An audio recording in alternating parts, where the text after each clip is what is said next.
Hi, everybody. I'm Tim Schroeder. I'm the owner of Schroeder Amplification here in Highland Park, Illinois, just outside of Chicago.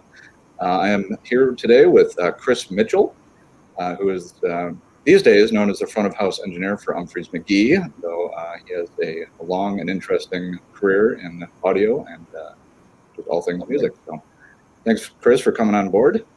My pleasure, Tim. Glad to be here.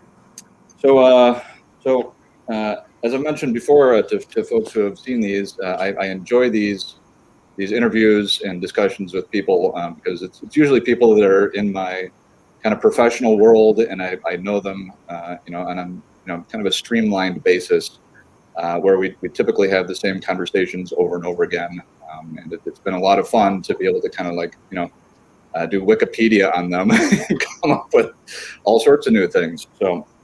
So without further ado, you are known as, again, the front of house engineer for Umphrey's McGee these days.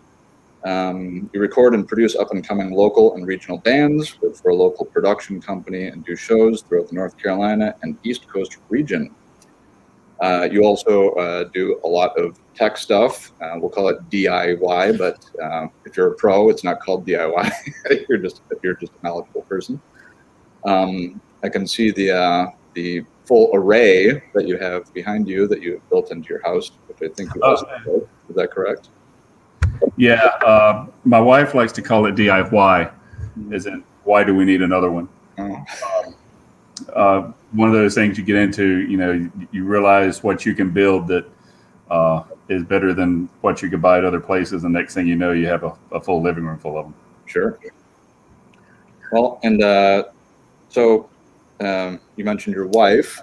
Again, off of your Wikipedia site, I think you got your start when you first met the woman you were to marry and lied to her, essentially, telling her that you had a 4-track recorder.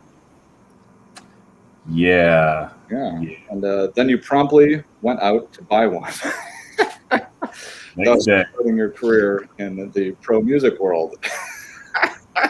If you can talk the talk as you figure out the walk, sometimes it works. Yeah. I'm sure we've all, had the experience to do the gig on the first day of the gig, Of course. It'll work. That was a lesson my father taught me well, which is that if somebody asks you if you can do it, say yes, and then figure it out. Yes. Without complaining. Yeah. Well, perhaps you could get a little bit into that story with your wife, because that says something to your wife's character. And of course, we met, but it's wow. Yeah, that was an interesting time. I was fresh out of the Navy. I had been living in Orlando, Florida, and as luck would have it, I had made friends with a young man who turned out to be a relationship to the owner of Full Sail when Full Sail was getting up and going. So ironically, I had the opportunity to get involved in audio production and mixing, passed on it, and just had this guy as a buddy. Because at the time I was doing computer network installations, and why would I want to give up that kind of money to hang out in a bar all night? Sure. I thought. So left Orlando, came to North Carolina, and was hanging out in a coffee shop. And this young lady came in, caught my eye, and I eavesdropped on the conversation next door. And it turns out that she's in a band. They need a demo. And by hanging out with my buddy in Orlando, I knew all the key words to say, hey, I've got a 4-track that can help you record your demo. And, that was enough. Obviously I knew one step ahead of them, to answer the questions. Sure. And was really good at reading a manual. And, Navy had taught me some electronics. So signal flow, gain structure, I kind of already knew, but the rest of it, it's a 4-track demo. All right. Yeah. You're allowed some flexibility. Well. That 4-track demo turned into a 24-track studio. The first date turned into a marriage 6 months later. right after that, I figured out that I couldn't stand studio musicians and sold all of my studio gear and started working live sound. And that has been the career ever since. All right. And so you also do a lot of techie kind of stuff, and this is kind of answering some questions. So was your knowledge gleaned from the military? I was one of those kids that always took stuff apart and not being. I grew up in a rural area, so we didn't have the exposure that you would have in a big city to the tech programs. So I didn't figure out how to put things back together until I went in the Navy. Or it's a requirement, I hear. Right. They get really upset. There's a whole list of things at the top of it. You got to put it back together. It's one of those things. You start making your own solutions, and pretty soon you figure out that these things that the Navy has taught me can be used in all sorts of personal things in life. Sure. And were you a music fan? I mean, were you surrounded by it in your youth, or? Oh yes, I was always involved in music from, I still remember the conversation my mom had with me when I was 11. She said, "Okay, it's time to get your first tape deck." Wow, right on. Yeah, and we had the conversation, and we sat down and talked about music, and then there was marching band in high school, and what should have been a guitar ended up turning into a trombone, which I think was the reason I ended up behind a mixing console. Well, trombones get all the chicks, right? So. That's what I was told in 7th grade, but yeah. Well, I guess a different class of girl. There you go. Yeah. So, all right. Well, so first of all, I would like to say that one of the things that impressed me most about you when we first kind of got to know one another is that you know where Albemarle, North Carolina is, which is where my in-laws are. And so that I was floored. I got to say that you had actually lived there. But, yeah, lovely place to visit. 89. Woo! Lovely place to visit. So, maybe, so can you extrapolate a little bit on your kind of history with getting into different bands? I mean, you have a pretty extensive list here of people. I'll just kind of throw some names out here. Acoustic Syndicate, Tracy Chapman, Kitaro, which is pretty interesting. I'm kind of curious about that. Old Crow Medicine Show, G Love and Special Sauce, Charlotte Bobcats, Mickey Hart, and many others, I'm sure. But so tell me a little bit about how you kind of got into the pro side. I'm sure there were some stepping stones in between, and kind of when you knew that you kind of had it. In other words, kind of the information and skills to kind of be able to take on these large acts, as well as your final landing place here, or current landing place, we should say, which is a heck of a band. It is. It was pretty much a continuation of the lie of the 4-track.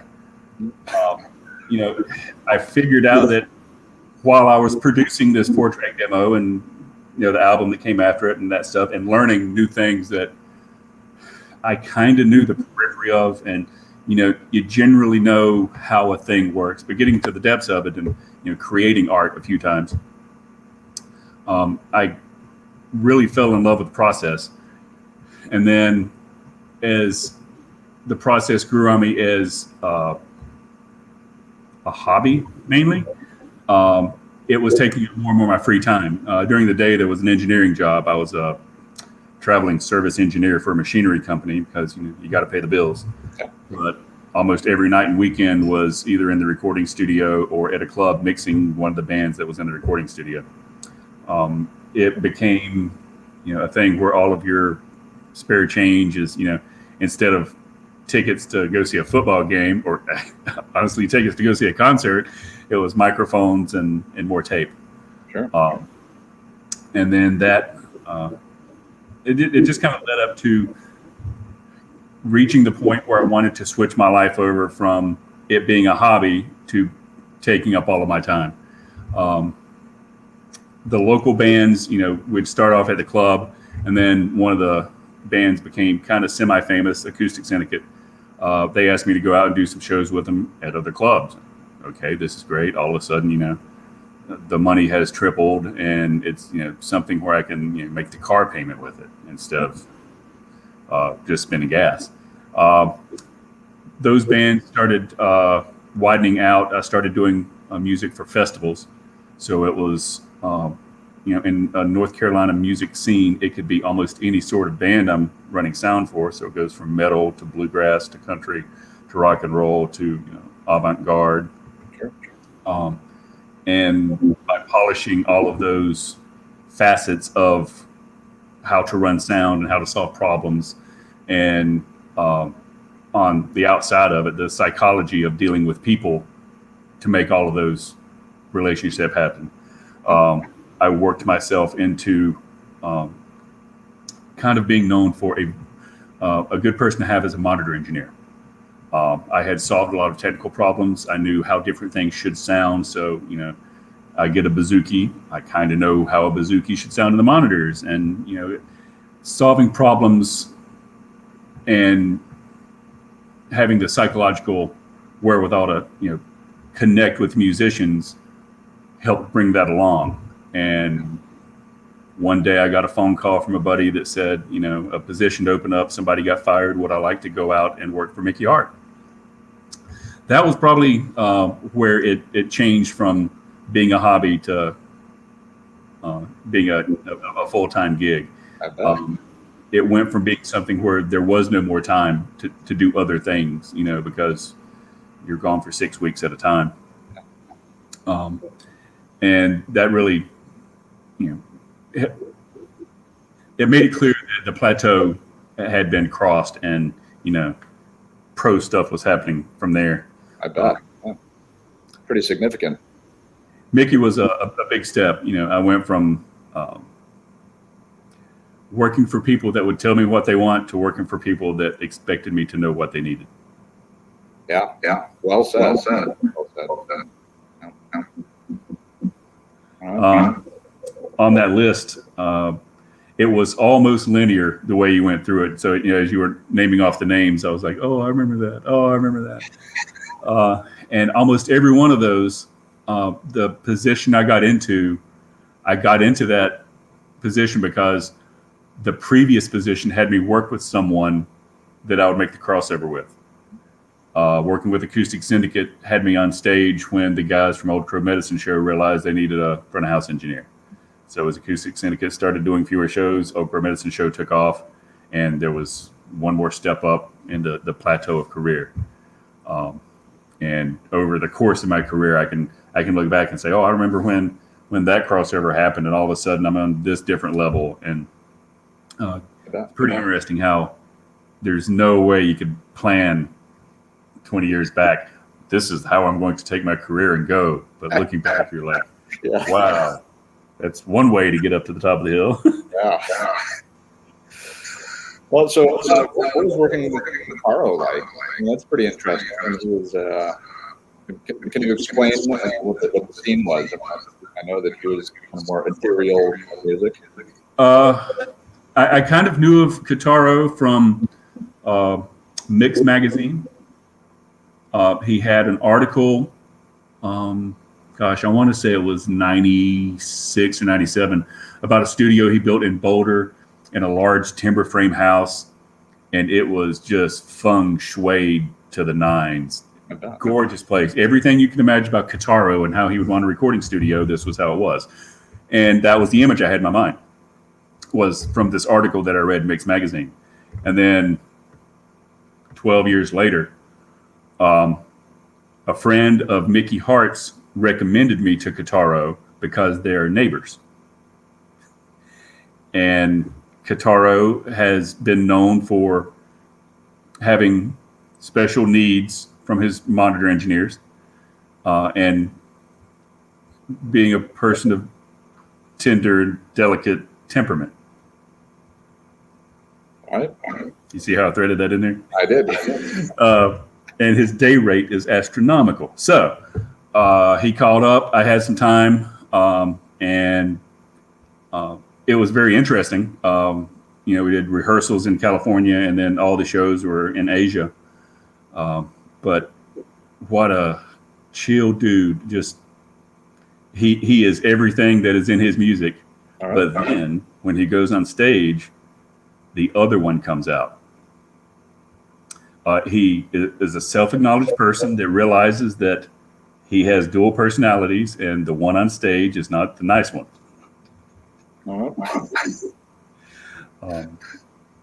But he knows what he wants. He absolutely demands perfection, and he goes to some interesting places for dinner. I bet. Well,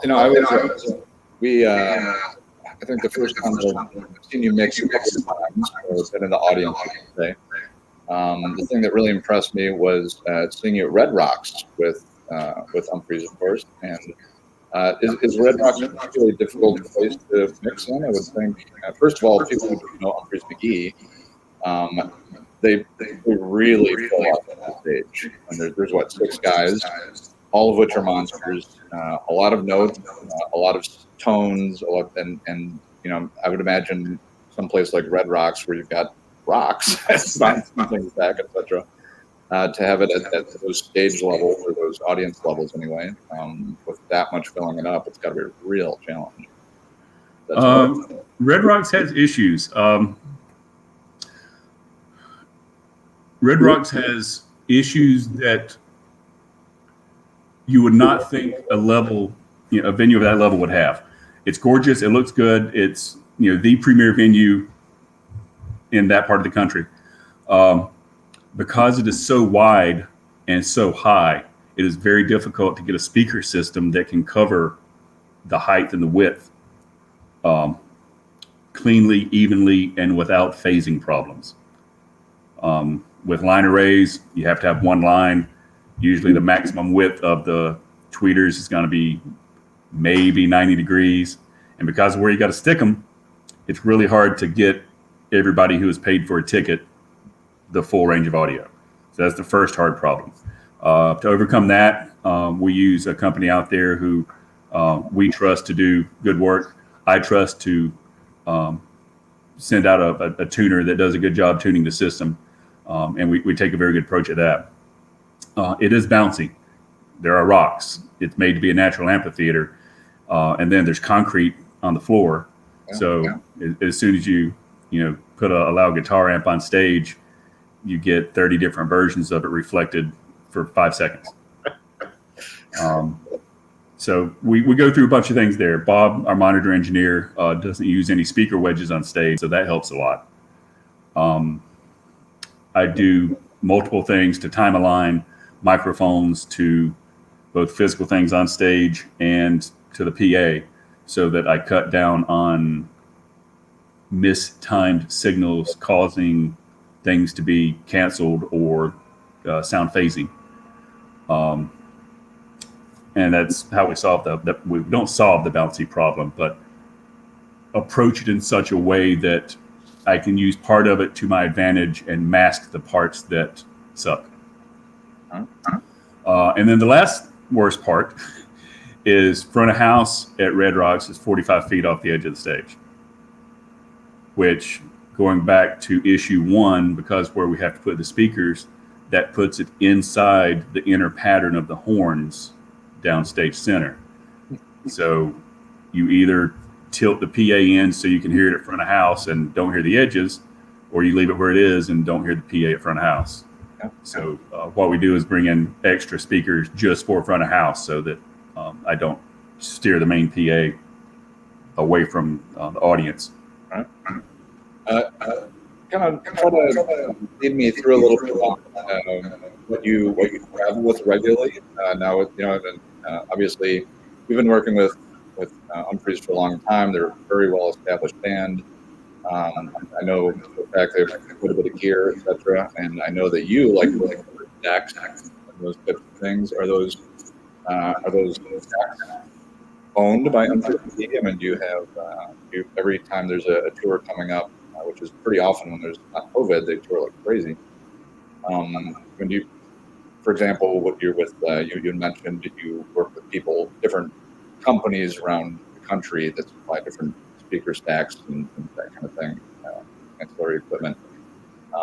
What do you actually tour with? How well do you know what you're actually putting your hands on, being desk and other equipment?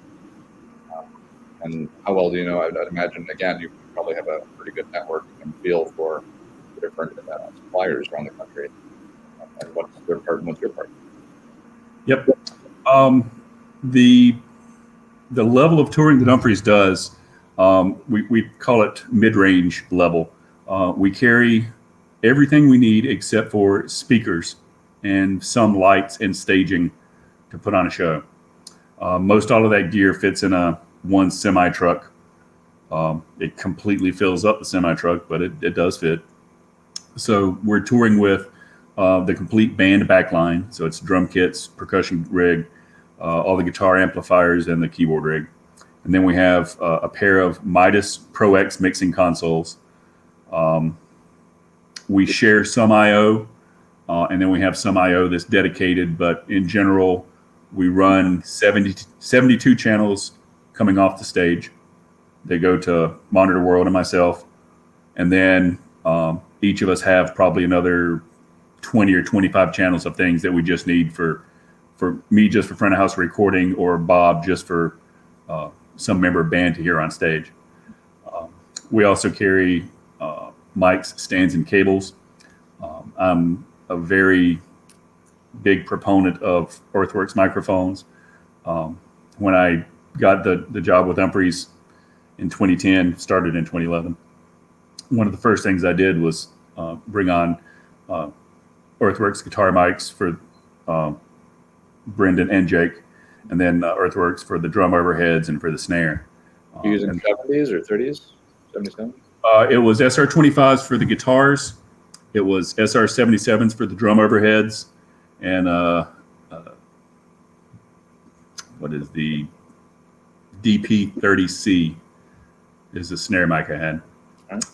And then over the course of the past 10 years now, we've been adding to that and putting Earthworks all over the stage. It's 99% of the tone I have, which is no interference at all.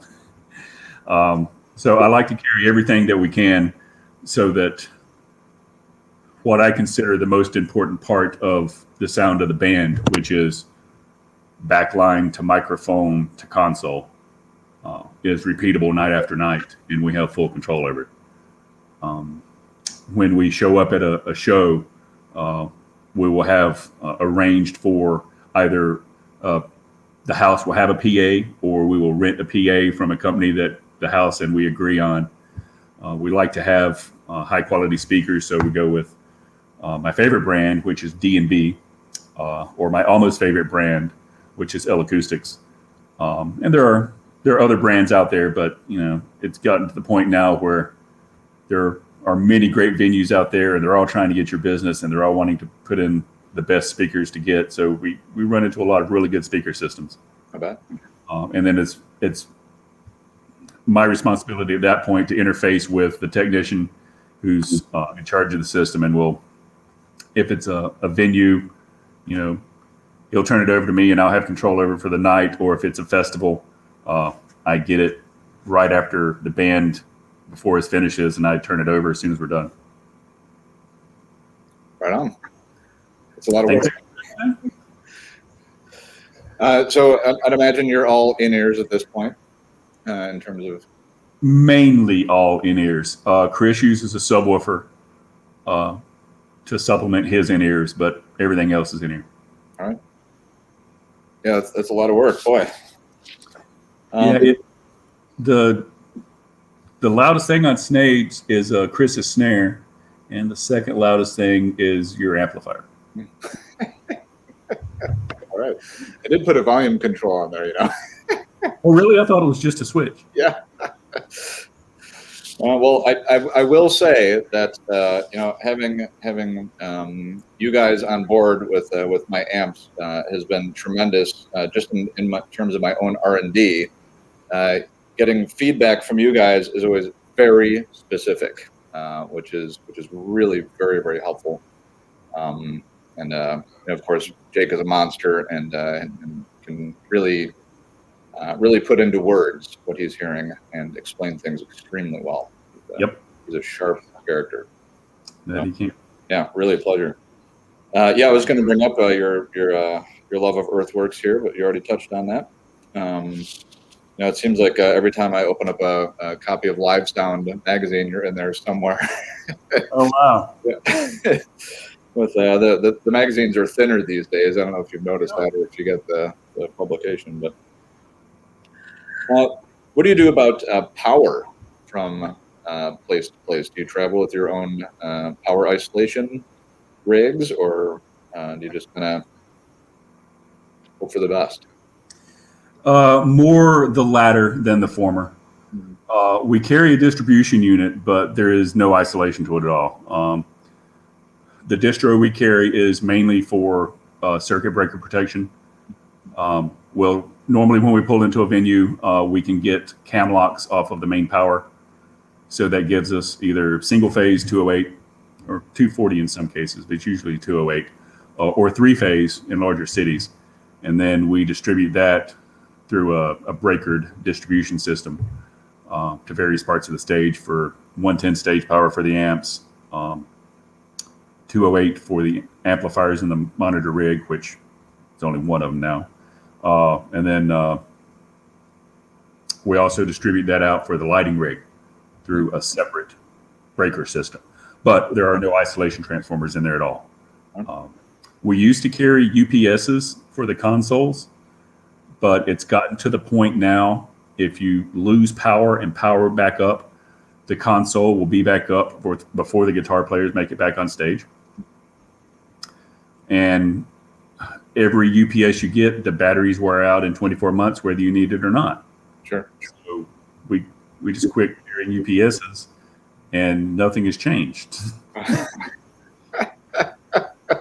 Right, except for your mileage is better in the trucks, I'd imagine. Right. And the crew is a little bit happier for not having to go, and lift that 100 pounds of battery. I bet they are. So you also kind of have a side business, and that is rebuilding boards. Correct. So, which is certainly an art. And can you tell me a little bit about that? Well, getting started back when I did, when analog consoles were a thing, from time to time they would need service. And as any front of house guy that, wants to make an extra few bills will offer to say, sure, I'll take apart your console and service it for you. It ensures that, the console you're working on is in as good a shape as you expect it to be. And B, somebody's got to do it, might as well get paid for it. So I got used to what's on the inside of analog consoles. I kind of figured out what makes them tick, the things that make the consoles that have the better sound. What is it that gives them that sound? What qualities of all the parameters that you can analyze, which ones matter, which ones don't. So by studying those things and, over the years figuring out what would work, I could kind of tell, okay, this architecture, this power supply scheme, the way this summing bus works is the reason this console sounds better than that console. Then that led into realizing that as analog consoles were becoming set to the wayside, that it would be a darn shame if nobody took advantage of these few great sounding desks out there. Yeah. I had a few of them come within the ability for me to purchase. So I did. Experimented on a few of them, made a few blog posts. Pretty much gave away the first few, and then used the expertise on those to figure out how to do my own modifications and take what were unused live mixing consoles and turn them into very useful, if not highly desirable, studio mixing consoles. Well, and I know that you're partial to some of the Yamaha boards. Is that correct? Is there a particular reason for that, or?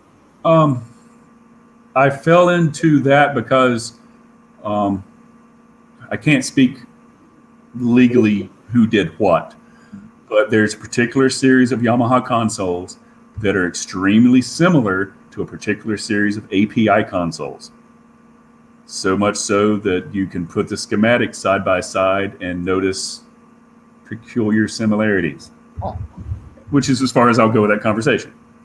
Suffice it to say, after an amount of time, Yamaha quit building consoles based on this technology and topology completely and came up with an entire new scheme of making a preamp, a summing bus, and an EQ. All at once. At the top of their sales. Yeah, okay. We're on the same page. So that series of consoles, which was extremely popular, is the PM2000. And there was a 4-bus version of it, a 2-bus version of it. You know, they may have had 12 different models over the course of 10 years that were all based on this technology. They're very easy to modify. When you get done, you have something that sounds just as good as an API for 1/10 the money. Lots of iron, lots of really good sounding inductors. A 16-channel console has 56 transformers in it. Things like that. And I find most of them, you know, setting out back of sound companies, retired from the bowling alley, a university lecture hall storage area where they only bring it out once a year, stuff like that. Sure. And I've been picking those up and refurbishing them, and even go so far as coming up with modifications, swapping out op amps, hot rodding power supplies, completely rebuilding the EQ section, things like that. And they've just turned into delights to work on and tremendous consoles to record and mix with. And every one I do, I come up with a neat little thing that I hadn't found before. So the Yamahas have been really great for that. But after a while, you start running out of consoles because they only made so many. So since then, I have moved on to the ATI Paragon, which is a very nice all Class A console that I've been picking up a few of here and there for both racking up of channel strips and keeping us whole. And between those two, those take up most of my console efforts at the moment. But, you know, from time to time, I have various other things drop in my lap, like Neves. Did you ever? I know that I sent my buddy over to you with the Neve. Was that delivered? Yes. I made a long circular trip from Statesville to Nashville to Pittsburgh, back to Statesville. Yeah, did some picking up and some dropping off. Dropped off one console, picked up another. All right. So who's your client base typically for these projects? I mean, are people are they small project studios, that kind of thing? Are they seeking out these boards and then coming to you because you're the expert and the guy who knows how to work on these? Are you finding them and parting them out and that kind of thing? Maybe talk a lot. All three of those apply almost equally. Right. The first few I did were specifically for project studio owners that had something in mind and wanted me to complete their vision. And then a few of them were people that already had the console and wanted to have what they had seen me do on others. And then a few people that said, when you find a console, let me know because I'm looking. And then I've had a couple I've sold on Reverb. So no two have been the same in both concept, upgrade, or who it went to.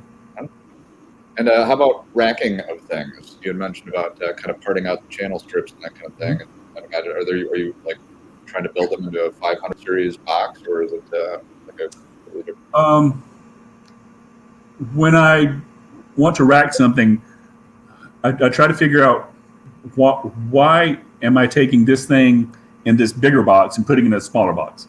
Why am I going through the effort? Well, it must sound exceptional. What parts of it sound exceptional? Can we trim it down to just those parts? On the PM2000, it's the preamp and the EQ. Sadly, the preamp is on one side of the circuit board, and the EQ is on the far other side of the circuit board. So you need 12 inches of circuit board to pull that off. So 500 series is out. The PM2000 stuff is kind of big to rack up. So nothing small like that. Most everything I'm doing so far is bespoke cases. Like I'll rack up 6, 7, 8 channels, or usually in pairs, so 4, 6, or 8. Build a frame around them in some type of birch or plywood or aluminum clad ABS. There's multiple different things you can go with, and then just make it either a tabletop or a rack mount box with an internal power supply. The PM2000s rack up really nicely because when you're done, you basically have an API preamp and an API inductor-based EQ for not much money at all. Yeah. And then the Paragon stuff, those channel strips go so far as to have a compressor and a noise gate built into them using the DBX VCA technology. And you'll dig this. The mic preamp is based on plus and minus 48 volt rails. Draws all of 10 milliamp. But you get out of the mic preamp and you have 4 bands of EQ, a high pass, a low pass, a compressor, and a gate, all being pulled off with 2 op amps and 1 VCA. Really? They use the VCA to do all the dynamics and the controls for the comp and the gate, and for the VCA on the console itself, all mixed down into 1 VCA control signal that controls the 1 op amp. Wow. Right on. And on the ATI, again, you have to use the whole thing. And they're 20 inches long, so the darn thing won't even fit in a rack at all. Can't bend it, make it circular or something? Nope. And I thought about cutting it in half, but you just can't find a spot, So, I mean, I'm just kind of crunching some numbers here as somebody who does similar things, different vein, but similar things. I mean, what kind of hours are we talking about under the hood of one of these things? I mean, from like a rebuild on one of these Yamaha boards, it's got to be significant. I hope you're not trying to justify my time with money. I'm so sorry to insult you. Let's see. I recently finished up an M1532, which is a 32 channel 4 bus. I don't know if you can see it sitting on the other side of the room over there. Yeah. Anyway. Usually where you find people, those in people's living rooms. Yeah. Well, I couldn't put it in the bedroom. There's already one in there. Yeah, and I'm sure your wife isn't complaining. She loves that kind of stuff. So. She over the 4-track thing, or she got over the 4-track thing. It worked. Pretty much, she has 24-track boards in her living room. Well, the nice part is it's made out of real rosewood, so it looks good. You can't complain. Yeah. There are probably 80 hours in that console so far, between 1,100 capacitors and 80 op amps and swapping bulbs for LEDs. Yeah, about 80 hours. Yeah. When I all said and done, I'll probably end up making $10 an hour. Yeah. After I take out my expenses, but I'm not doing it to make a lot of money. I'm doing it because this is art. Yeah. If it was for a balance sheet, I'm really not good at that. But if you want me to pour my heart and soul into something that is unique and kick ass, is what I like to do. Preaching to the choir. I was hoping to pick the words that would make your eyes tingle. Yeah. You've made me feel better about myself. Thank you so much. Well, now you know what kind of words to justify to your accountant. Yeah, absolutely. Well, I can't afford an accountant. That's highfalutin. But I married one. so most of these boards that you're doing, are they what kind of studios are they going into? I mean, are these tape-based studios? Are they consoles used in conjunction with DAWs and that kind of thing? Or Well, the majority of them are DAWs. I'm adding transformer-based direct outs to most of them. So they'll set up, drum kit, a few guitar amps, keyboards, whatever, and have a consistent path going to specific channels in Pro Tools or whatever, and mix through or track through the console, mix in Pro Tools. Sometimes some back through the console. Depends on if they have the setup to do that or any outboard gear that would be advantageous. Sure. The consoles still have inserts. The Yamaha stuff, it's kind of interesting. They made the mixers without stereo summing buses because there were just as many broadcast jobs as there were jobs that would require an ultimate stereo mix. So the output of the console is either an 8x8 or a 4x4 matrix. And you can mix from the channel to one of 4 mono program channels or pan to them in stereo pairs, and then that goes to a matrix.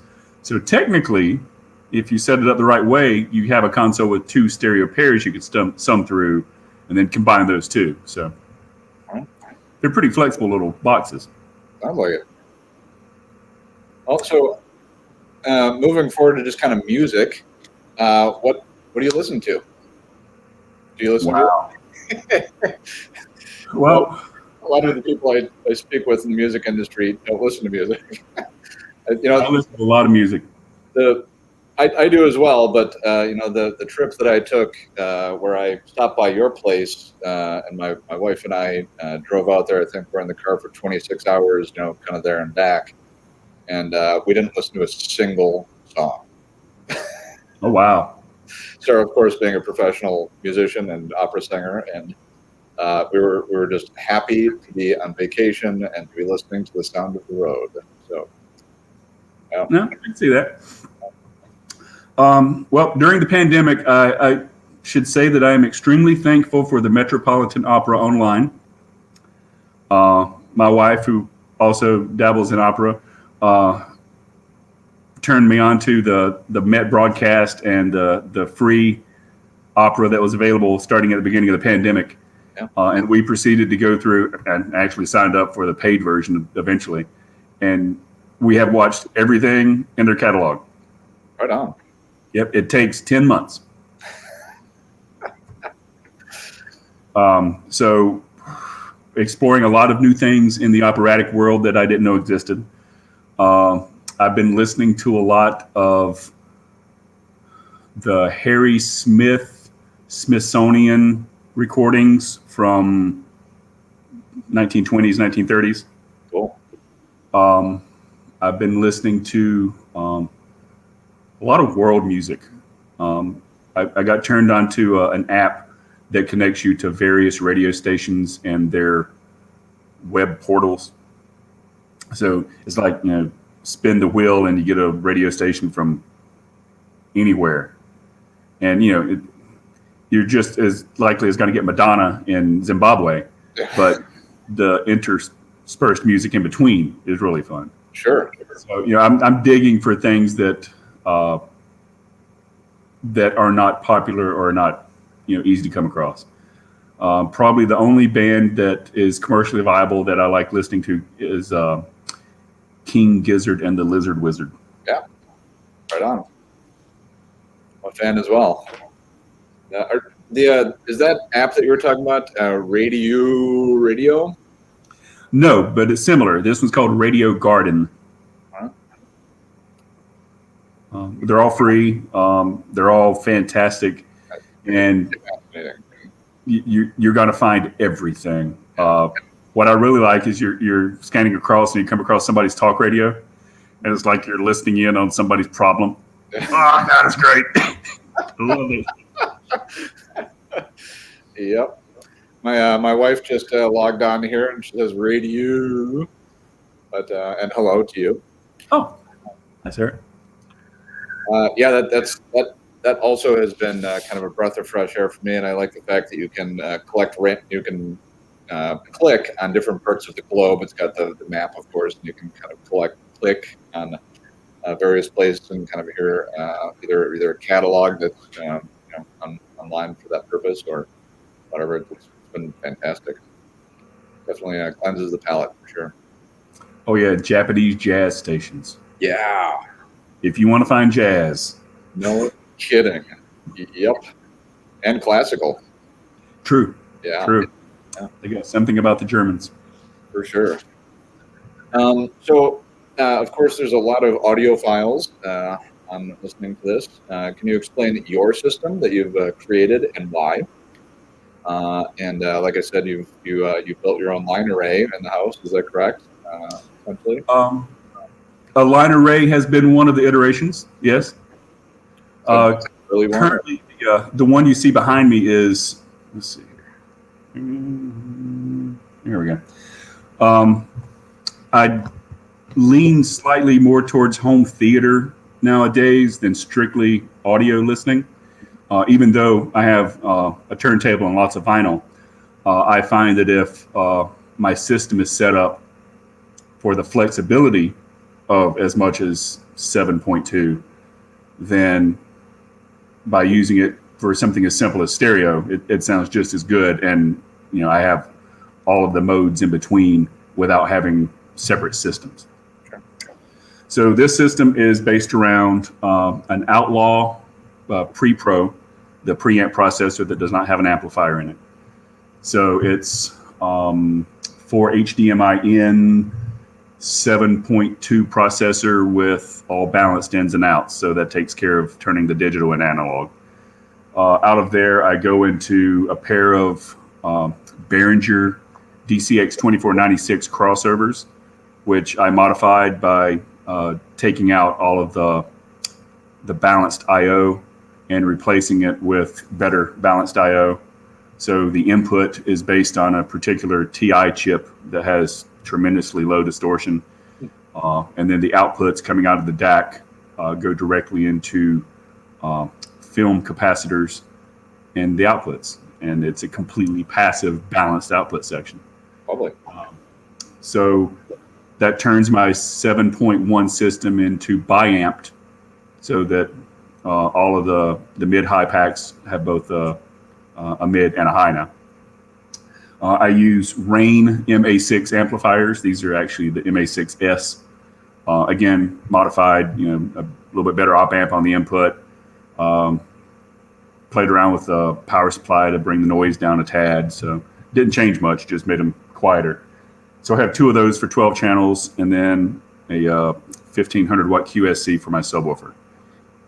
So of the 7.2 speakers, my front 3 is an 8-inch B&C and then a 1-inch BMS compression driver on a QSC horn that came from Parts Express. Go Parts Express. Wow. Those are custom cabinets with an MDF box for the horn and an MDF box for the 8. So they're separated. Both boxes are wrapped in neoprene and then floated inside of the birch box. Cool. So all of the vibration generated behind the driver, well, I take that back. A good majority of the vibration behind the driver is dissipated between the neoprene of the sandwich between the 2 boxes. So there's almost nothing coming off the back of the boxes. They're really, really nice. Very cool. And then for my sides, I use Tannoy 8-inch concentrics. And then for the rears, I have Tannoy 4-inch concentrics. Right on. I think that covered it all. All right. Oh, and the turntable is a Technics SL 1100 Gen 1. All right. And what card? Shure RS27. All right. Yeah, the one they sold at Radio Shack for $20. All right. Nice. So bouncing back to your current pro life here. So can you tell me a little bit about what the transition has been like going from the analog boards, which we were discussing, to all digital. What are the drawbacks? What's your feeling when you're mixing on each one, and as an artist, and how does it speak to you? And benefits of moving to digital, which I'm sure are many, but probably a lot of drawbacks as well, I'd imagine. Right. Well, there are two schools of thought on the analog digital divide and how to approach it. One school of thought is to use as much technology as possible to solve the problem.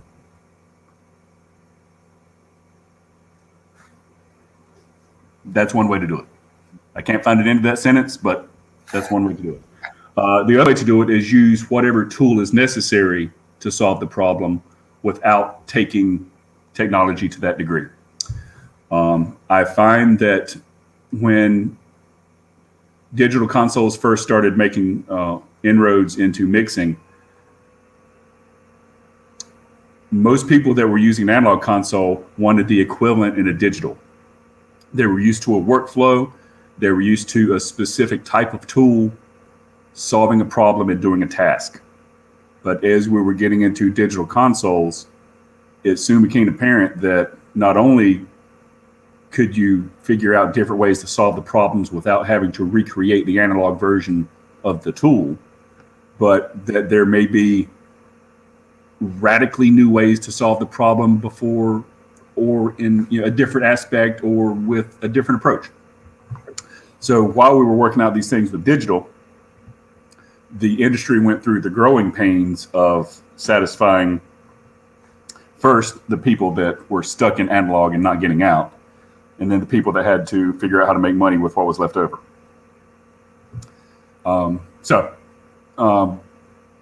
The first few big digital consoles I got on, you had a bunch of faders. They wanted to emulate the biggest digital console. So everything had a knob, everything had a meter. It was as much redundancy as you could get. But then they started figuring out that with all that redundancy, you have a higher failure rate. So then they went the other direction, and you started getting down to as few of faders as possible, as few of knobs as possible, and one display, and everything shared.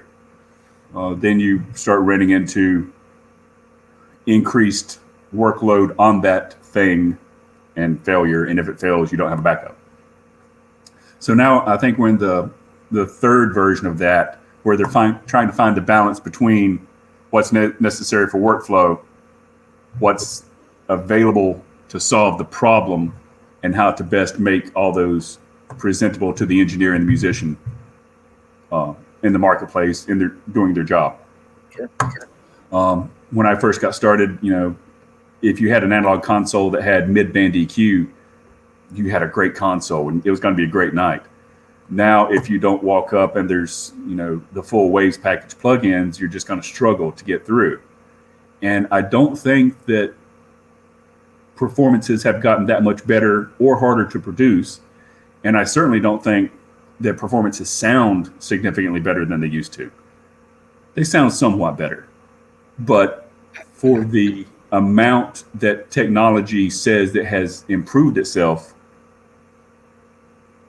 the shows just, you can only get so much emotional boost out of a show. You can only get so much, clarity of presentation.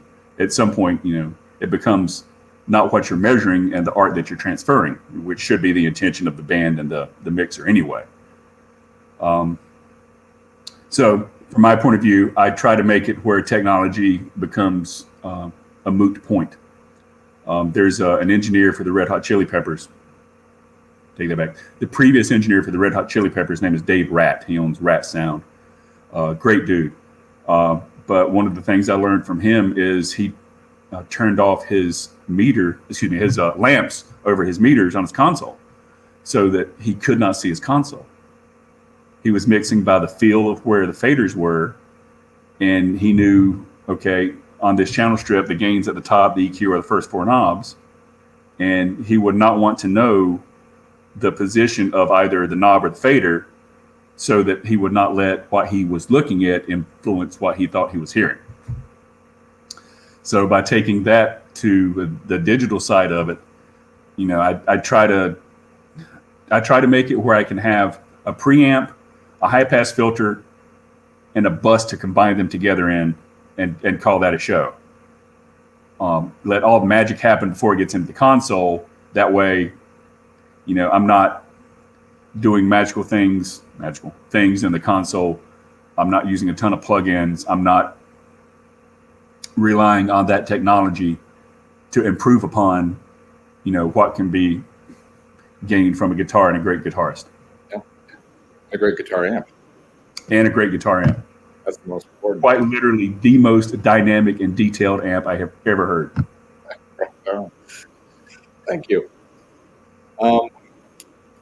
So when you first walk in, do you have everything zeroed out? I mean, do you have things that you can dial up as presets and that kind of thing that are you're going to need as kind of like a basis of where you're starting from, or are you just for an Umphrey show? Yeah, or for any show really, but Umphrey's, I guess.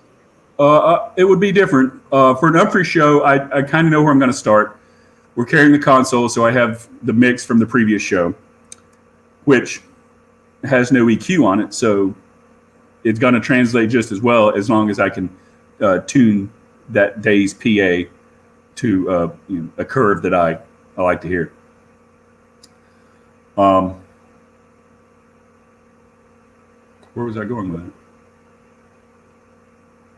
Ask your question one more time. I forget it. Sorry. I was asking about the daily setup. You start. Okay, I see where I was going with it. Yeah. If it were Umphrey's, I would have that basic setup ready to go to know that with these microphones and this band, I kind of know where this is going to fall for the night and how to set up the PA and go. If I were rolling to a situation where I was doing, say, a bluegrass festival or a blues fest on a cruise ship, for each of those situations, I kind of have a basis on, this is how I build a mix for that genre of music. And I will aim towards a few things that'll get me in that wheelhouse, tune the PA appropriate for the genre of music, set up channels so that, you have preconceived ideas of what the band is going to present you with, and you're already halfway there before the band gets there.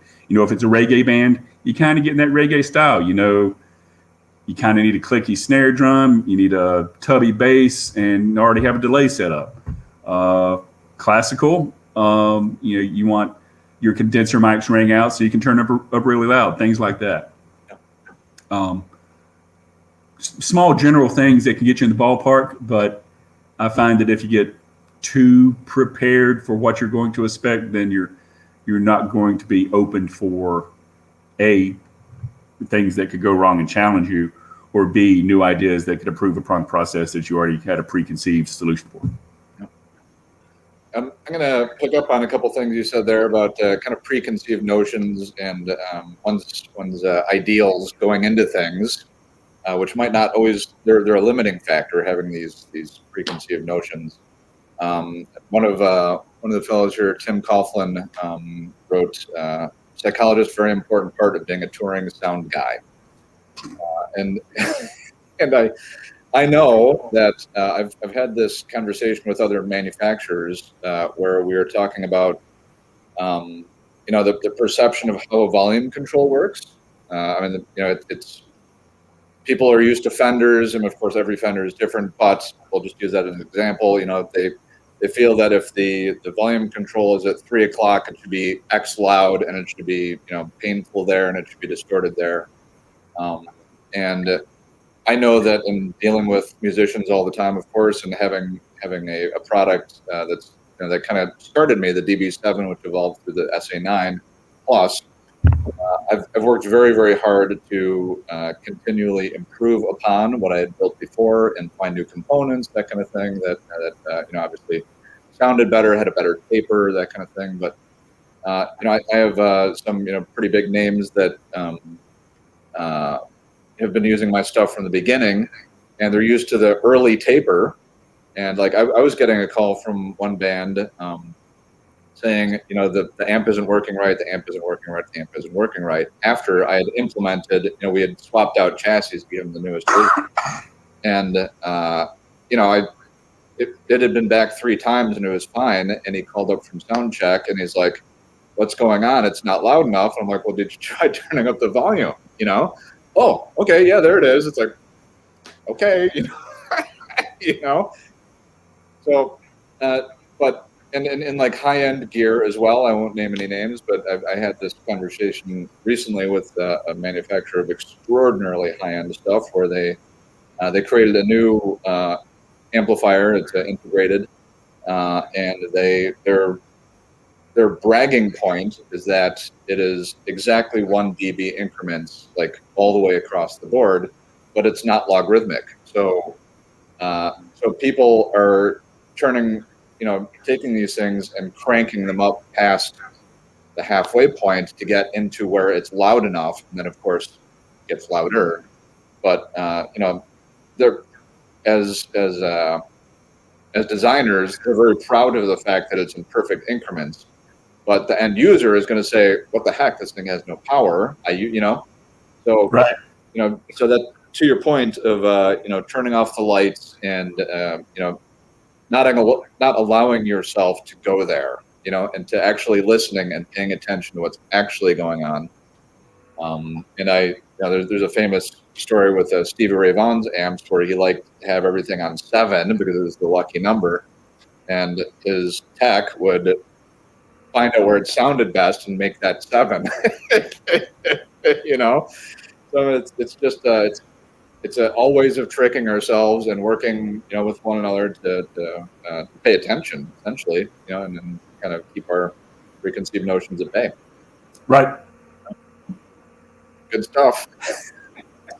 It's amazing what we can do to fool ourselves. No doubt. I have tremendous blind spots in my life that I have people and friends and family, etc., that I know I can rely on, that when I think I have everything worked out, I say, what do you think of my plan? And they'll say, did you think about the elephant in the room? And you're like, holy crap. I thought there were a lot of peanut shells around here. Right. We're kind of coming up on the hour mark here, but one thing I'd like to talk about Jake for a moment. And one thing that you told me one time was that if Jake moves his microphone, he's the only person, his mic on the amp cap, he's the only person that you say, okay, like he must have moved it for a reason. Yep. You trust him implicitly with his tone and just to understand what's going on. He's a monster. He's just impressed me on every level.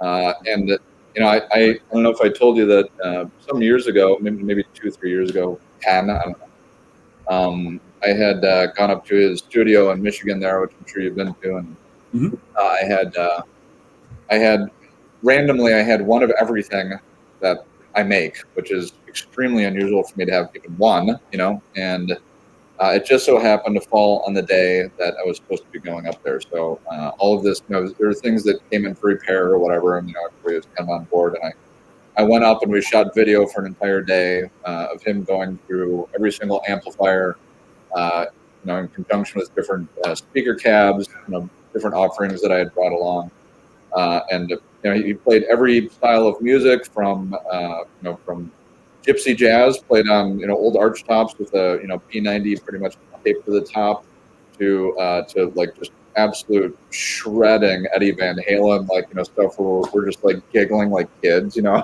It was so much fun, and he could articulate. He could. I mean, it was just amazing watching this cat, you know. And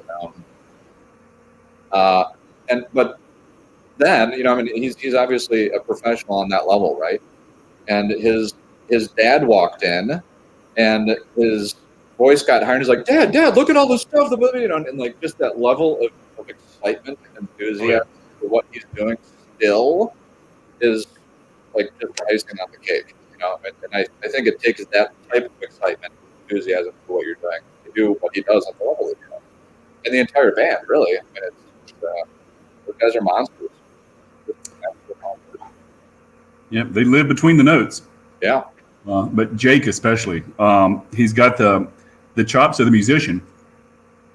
He has the discernible ear of a critical listener, but he has the knowledge of an engineer to know, okay, I want this ultimate tone, so I need to set the amp this way and mic it in this technique.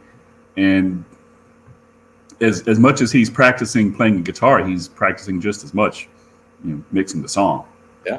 And if you go in his studio, that's the way he's set up.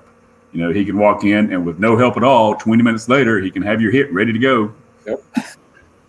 Yeah, and in his description of the amplifiers and what they were doing, he was the thing that was impressive to me is he talked about it as the musician, how it applies to different styles of music, and how that also carries through to the recording process. And you can get your shank here instead of going to this frequency on the board. And he was very articulate and can easily speak to every part of the process, which is just really a thrill having being around people like that. So, I'm a lucky man, and I know you are as well. Ditto. Yeah. Right on. Well, thank you so much for your time. It's been an absolute blast. And is there anything extra you want to add before? Right. Sounds great. Thanks for exploring my world. Of course. It was a treat. And hopefully I'll get out there soon enough. I know the in-laws in Albemarle are looking forward to our visit, and so I will definitely stop by at that time. Yeah, come on down. As far as I know, I'm here till touring starts again, and we'll all know that. For sure. And so to everybody who has watched this and tuned into some of my other live streams, the next one next week, I believe, is Thursday. I think that's I don't know what the date is. I think it's 3/5, maybe March 5th, next Thursday at 2 p.m. I will be having a conversation similar to this with David Solomon from Qobuz, which will be a very interesting convo, I'm sure. And all of my stuff can be found. All of these live streams can be found on my YouTube channel, which is Schroeder Vids, as well as on my Facebook, whatever that is, I don't even know. But on YouTube for sure, which is Schroeder Vids. So check it out. And if anybody has any ideas or people they have in mind that would be interesting for me to interview and they'd like to get to know more about them in as musicians or and listeners, music creation, procreation, whatever you want to call it, I'm all here. So so with that, I guess we can wrap this up. And thanks again, Chris. It was a pleasure. Thank you, Tim. Appreciate it. All right. Have yourself a fine day. See you next time.